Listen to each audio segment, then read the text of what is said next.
Welcome to another segment of Recruit, Hire, Lead to Retain. I'm your host, Deborah Reynolds, owner of About Face Image Consulting, business and leadership coach, image mindset and transformation expert. My co host is recruiting and hiring expert and owner of Best Culture Solutions, Tim Dick. Welcome, Tim. Good morning. How are you today? I'm doing great. Had my workout today at the gym. We were discussing this great conversation this morning before we went live about the power of connections and Mm. having energy in the morning and how we can build these really great connections wherever we are. So our topic today is the value of building connections inside an organization and outside of an organization, and how extremely valuable that is for your entire life, your entire career.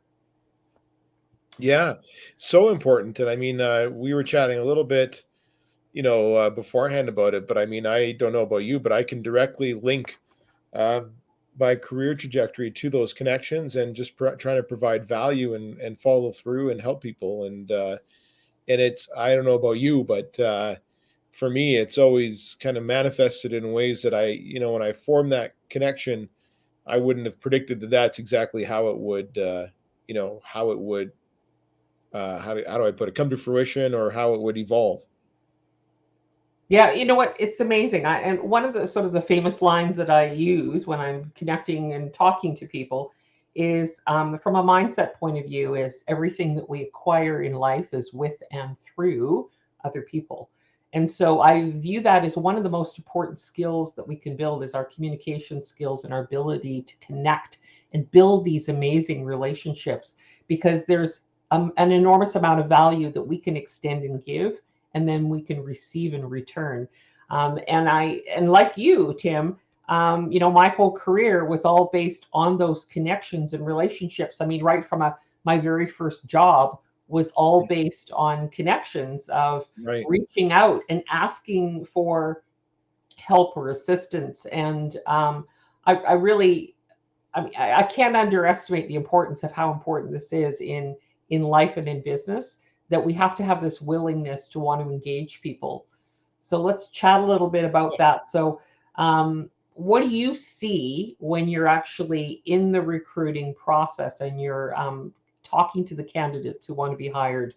What is their level of resistance to connecting and building relationships, or their willingness to embrace that process?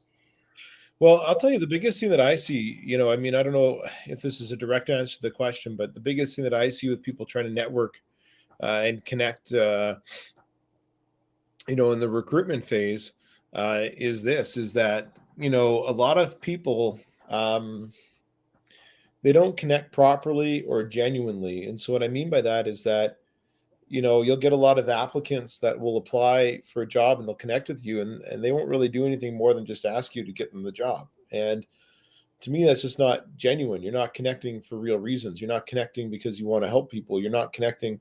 What you're doing is you're connecting to get something out of it. And what I always tell people is, look, you should network, you should connect, absolutely. But what you should be doing is, instead of asking people to get you something, you should be outlining to them that you'd like to make a contribution, especially in the recruitment and job seeking stage, and simply say, "Do you have any advice for me? Do you have any advice or insight as to how I can help, or how I can provide you value, or how I can?" Don't try to, "Can you get me a job?" Or don't try to, just humbly say, "Look, I think I can make a contribution here, and what advice do you have?" Not everybody will respond to that. Don't get me wrong, but at least you're genuine, at least you're doing this for the right reason. Follow through on that advice, act on that advice, and then let them know that you did, is what I say. But a lot of people, they just, "Hey, great to meet you, I've applied for this job, looking forward to next steps." Everybody does that. Tell me about what advice, ask me about what advice you have for the job, and then follow through on it, and do that genuinely. Yet the relationship processing. So this is what have seen over the years. You and I have been in business for a long time. I've been in business for over 33 years. I've Yeah, networked for a lot longer than that, yeah, in varying different careers. But what I have found is that what you were describing is a very superficial method of communicating, where people don't really understand the depth of where a relationship could go when we're wanting to really get to know somebody and their character, and asking them questions about their own career, and what made you successful, or what made you choose this career path, or what was it about your character or your skill sets that helped you to get promoted, how that you were able to leverage to move forward, and how did you make connections. They don't know enough to ask these deeper questions and to really listen to the insights that are being shared, and then how to tap into those insights to dig a little bit deeper or to leverage that information. And so it is, to me, it's a real art, and it needs to be practiced, and it needs to be practiced a whole lot more within an organization, but also as a new recruit coming in and wanting to make those connections, to build the bridges, so that, listen, a lot of jobs are actually created because of the networking. You can apply, but there are many incidences where there are the relationships are being built on the outside, and it's really, they say it's not necessarily what you know, but who you know. It's a combination of both. And if you know people within an organization, they're going to go to bat for you and to help give you that edge to get a leg up.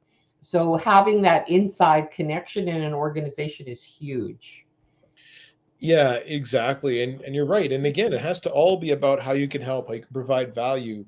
What's in it for the people that you're connecting with, not necessarily what's in it for you. And the more that you can do that, the more success that you're going to have with that as well, at the end of the day. Yeah. What do you have any favorite success stories on your end as far as connecting and creating good, strong relationships? Oh, when I'm talking about clients in particular, the ones that have the greatest ability to get along with the wide variety of personalities, and that are very non-judgmental, Mhm. non-critical, and more accepting, they're Hmm. the ones more likely to get promoted into senior level leadership positions, because it is all about building the relationships and learning. They ask the team members, they get to know their team members on a deeper level. They're watching, they're present, they're observing, they're aware, and they get to see the skill sets and strengths of the colleagues that are around them, and they know even within themselves how to make those connections within teams, and how to pull different team members together to leverage those connections. So it is the ones that they know the skill set, and they have the people personality skill set. Those are the ones that I'm really going after to help get promoted. Or if they're more than willing to develop the people skills and they really want to stretch themselves, they're the ones that I feel that are the best suited for stronger leadership positions, because they're in a position of influence. And people will listen to them as a leader if they're warm and engaging and can get along and embrace the different personality types in a workplace environment. So a couple of my clients have done extremely well from a promotions point of view because of the people skills and their ability to develop these really great connections, and leverage those connections.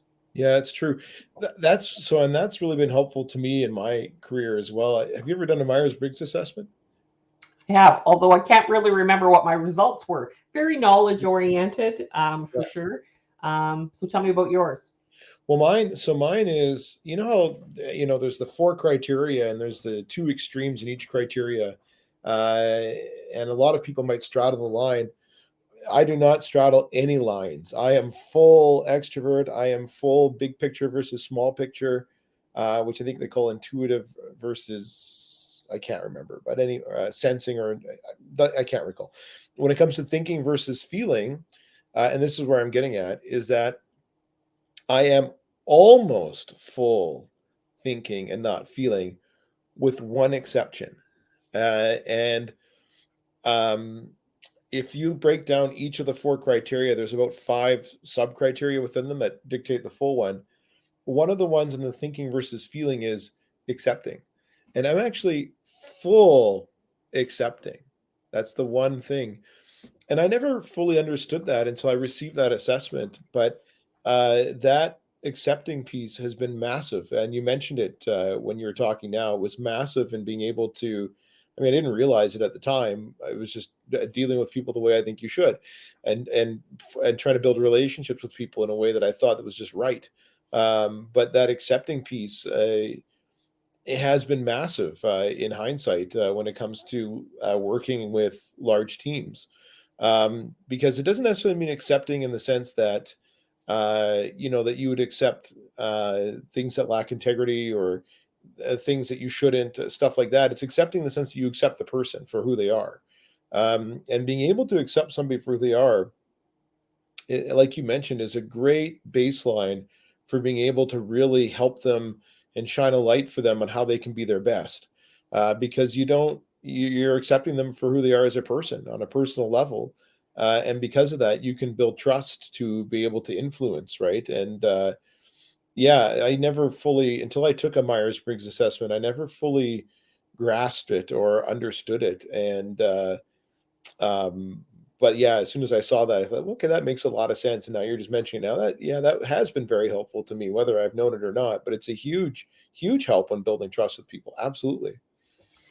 It's interesting that you brought up the Myers-Briggs. I mean, it's been quite some time since I've taken that. It was actually, I'm going to say, well over 30 years ago that I took it. But other different assessment tests that I've done, which is more sort of like the driver and the socializer, the thinker, the introvert. Um, so what I have actually found is, like you, I have worked on developing the personality to adapt to all of the quadrants, the four quadrants, to be able to get along with the wide variety of personalities. And this was something that was apparent to me actually coming right out of university when I went and worked in a federal prison, Mm, because the inmates were pretty out there in terms of how they were displaying who they were and how they connected and interacted with different people. And I'm not saying they were all abusive and aggressive. They weren't. Some of them that's were different. very easygoing, and there was some very bright people, white collar criminals inside that were very intellectual, and some politicians that were on the inside. But what I found was that ability to quickly assess what is the personality type in front of me and how do they like to communicate. Your Hmm. ability to adapt your personality to the other person is Hmm. a huge factor and a win for you and for them to be able to quickly leverage that relationship. So you need to have this willingness inside of yourself to want to build the relationships, even if they're difficult. And that Exactly. becomes a challenge because a lot of people don't want conflict and they shy and back away from it. But you have to be willing to sort of sit with what's being said or done and to process it, but also to be able to add value without being confrontational. And so there is an art around the communication and to be able to adapt to all these different personalities, particularly if they're all around the same table in a meeting or a boardroom. Yeah, you're absolutely right about that. Yeah. Yeah. And you're right. And it just, it builds trust because it just shows that you're there to collaborate with people and you're there to help people, right? And at the end of the day, doesn't matter the environment, it's going to make a difference, and it's just going to make you more possible to adapt, to adjust, um, to what's happening around you, and to properly make pivots, right? And yeah, long story short, that's what it was. I know in my career, I was able to form relationships with people that, just based on getting advice and trying to be effective in my role, it opened doors down the road. I talk a lot about um, being an alumni of the Disney company, and the simple truth is that there's any number of people out there that will publicize or share that they are Disney alumni, and they had entire careers there. For I only had a year, if I'm being upfront, but the reason why it left a mark, is because um, you know, eh, I stayed in touch with it. I learned so much there, and I wanted to stay in touch with the people there and the things there, that I learned there from a leadership perspective. And so through that, I stayed in touch with different leaders and mentors from there, and for no reason other than just to try to get better as a leader and get better at what I did.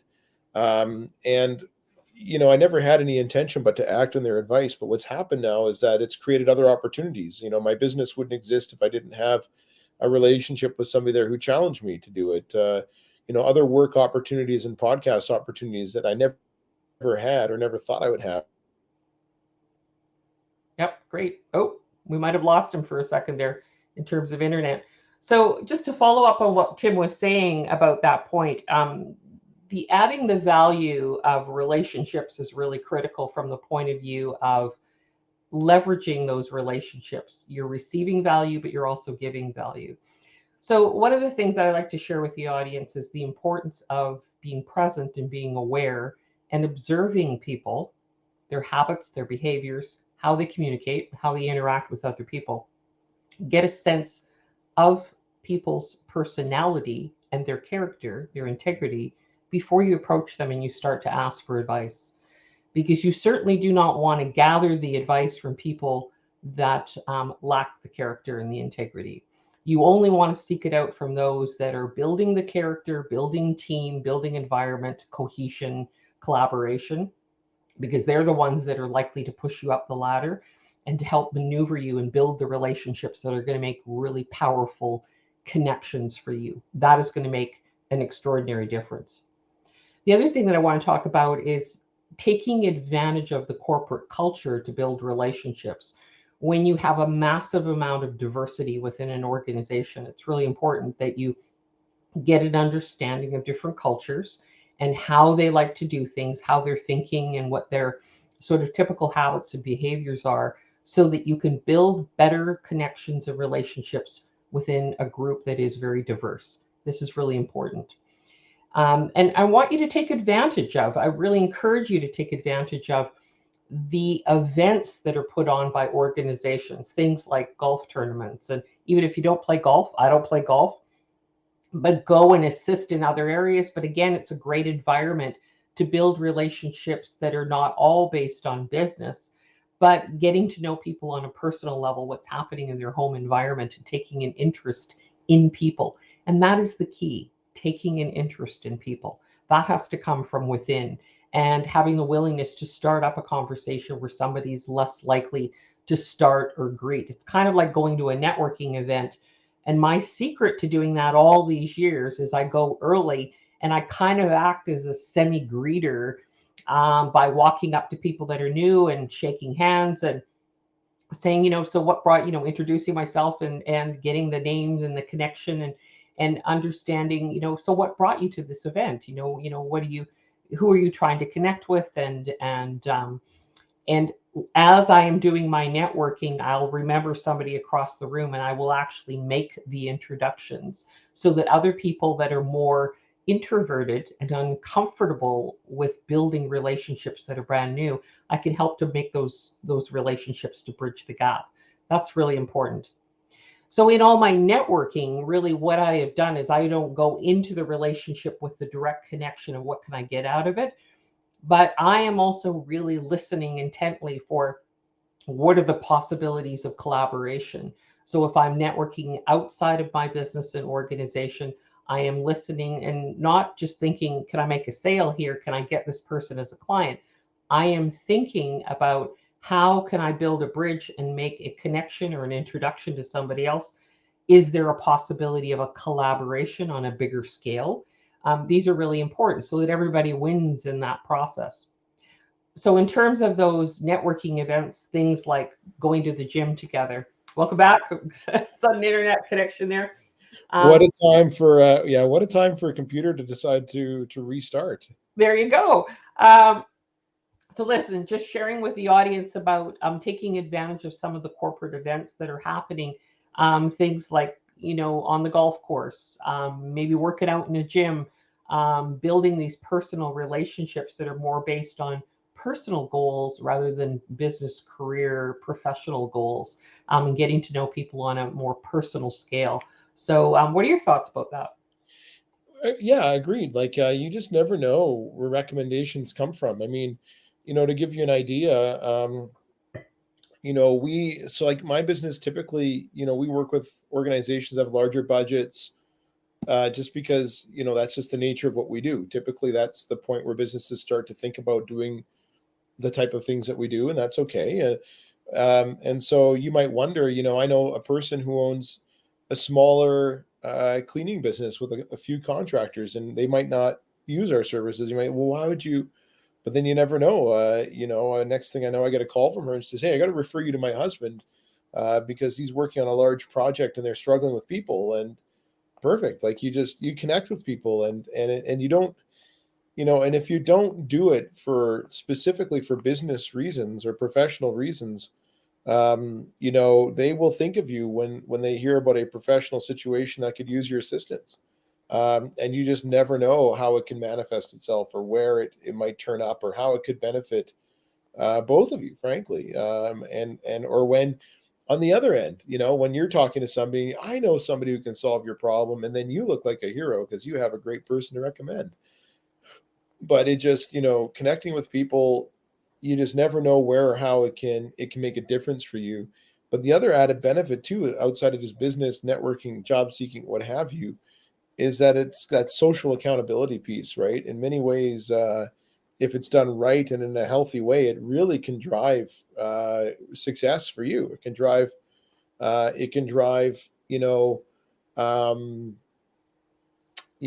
accountability and healthy, and healthy accountability with others to be better. And I think the benefits to that are endless. And I mean, as humans, that's part of the reason why I think we need and crave social interaction and real, genuine connection.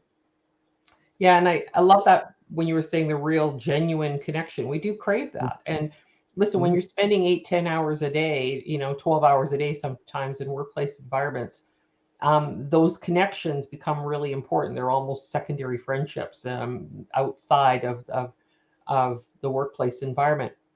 But there are many companies that do lots of activities together. In fact, one accounting firm in Switzerland, they go skiing together on an extended weekend. An engineering firm in North Vancouver that was one of my clients, they were doing lots of hiking and outdoor activities on the weekends, and they actually built these solid relationships that were really important. In fact, their relationships were so well developed within the company that when it came time to hiring people, there was the initial recruiting team and managers that were doing the initial scaling and screening. But the second interview was done with the entire team. And if the entire Right. team did not approve of that person, they were not hired because the connections were so important for building relationships and for being able to collaborate and get things done well within an organization when they're working on complicated projects. So they had to have that connection, the relationship. So having a corporate culture, from a business corporation point of view, one that is actually fostering these deep personal connections. I love food. Let's face it. So Yeah, I love I building understand. relationships around having a meal, whether it's a cup of coffee or a meal. To me, that's really important. Is we think of that from a family point of view. Historically, families are eating around the table, and so we bring that into the workplace environment. That's just a beautiful way to build friendships. 100%. Yeah, 100%. Yeah, and it's funny you say that. As soon as we're done now, I'm actually going to go and build a relationship over lunch and over food because it has potential for professional collaboration down the road. But it's funny, one of the things that the pandemic was great for forcing us to adapt and say, you know what, it is possible to work remotely, and it is, and we should, and we um and we should take advantage of those opportunities, when we can, and and we can be flexible in how we work. But we also really learned, just how valuable the ability to connect in person is, right? And to me, I think the ultimate answer is going to be somewhere in the middle. We do still need to meet in person. We do still need to connect eye to eye and face to face, no doubt about that. But sometimes it's okay to say, and I'm working from home today to get stuff done. But I do really, I agree with you. Being able to connect in person, that ability to meet new people, like we mentioned, over food and over lunch, the lunch meeting, right? It, it is definitely important and valuable. And I think one thing that's happened is that video conferencing, it's good. Don't get me wrong; it can speed up the getting to know you process. And for the watchers who don't know, Deb and I have never actually met in person. We will one day, when I do not yet know, but we will. Uh, but the truth is that if we were now to meet in person, even though we've only ever met online and on Zoom, we would have a different level of connection already. So it's good because you can meet more people around the world, find and not that you want to meet more, but it helps with the quality of people you meet too, because the pool is bigger. You are more likely to find that person or people that you can form a quality, deeper relationship with instead of that, wide, shallow approach. But my point is that, you can meet more people online. And when you do meet them in person, that getting to know you has been accelerated, but you can never really replace the in person either, I don't think. No, I agree. So a couple little things I wanted to share here before we sort of sign off for the day. Mm. Um, Going back to the days of when I worked in immigration, the ability to build relationships with other security people, other professionals, and other organizations for the extraction of information was vitally important. So we still Mhm. do that in business today. We connect with people in other organizations to build the relationships and the connections, but often it is the extraction of the information and how we leverage that information. What I found in those early days of working with immigration, those relationships that I built were solidly built with a phone call, no video conferencing. We knew people so well that we could have good humorous conversations and there would be a lot of joking, but it would be years before I would actually see those people or meet them in person. And but I want you to know it is absolutely possible to build solid relationships with a phone call and the continuing of the phone call with no video conferencing. If you can do the video conferencing, that is so much better. One to one video conferencing. Because look, I kind of even forgot that Tim and I, until he mentioned it, we haven't met yet That's right. because I consider him a really close friend, even though we've not actually come face to face, because I view it we've already been face to face and we've had lots of really fabulous conversations. So it doesn't affect the level of the friendship. I think it's That's deep right. in the sense of having the video available to have an assessment of, we could look at body language, we could look at facial expression. It's all kind of there. But the one thing that I want to give people a really interesting line. It was one of my lines that I would use when I would network. And I want you to take this, I want you to use it because it can catch people off guard, but it really opens up for some really interesting discussion. And it's really simple because when you go into a networking event, what happens is people naturally talk about business, your role, their role, the companies, and what's happening with that. I want to get away from that. And it's really important because you get to a greater sense of what's happening on a deeper level with the person and what their values and character is like if you ask this question. So, what keeps you busy in your spare time? Really That's simple. So, what you know keeps you busy in your spare time? you know the answer to that already because I got my dad shirt on. So that is all that keeps me busy in my spare time. But you know You what? You love working out. I know how important Sure. you are as, you are a family man and you're devoted to your wife and to your kids. And these are really great things. But understanding that question, we get to see what people do on the other side of that. Whether it's me now, caregiver, my husband and I are caregivers to my 96-year-old father-in-law who just moved Mhm. in on Father's Day weekend. Oh, okay. Yeah. I'm painting. I'm doing a commission painting now. I like to go for walks. I play the piano. We tinker a little bit with the guitar. You know, these things are important. You get a deeper, better sense of what's going on with a person and their life as a whole because you want to get to know people in a broader sense, not just who they are in the workplace environment. Any last words, Tim? No, what more do you say, right? Like it's true. You know, people need to know that you care before they need to know what you know, right? And so it's part of building that trust. And once they know that you care about them as the person and the individual, you really can get to know them as to what their needs are. So, yeah, I don't think you could have said it better. Thank you, sir. Always a pleasure, Tim. To our audience, thank Likewise. you for joining us for another segment of Recruit, Hire, Lead to Retain. We'll see you in a couple weeks. See you Have in a a bit. great weekend.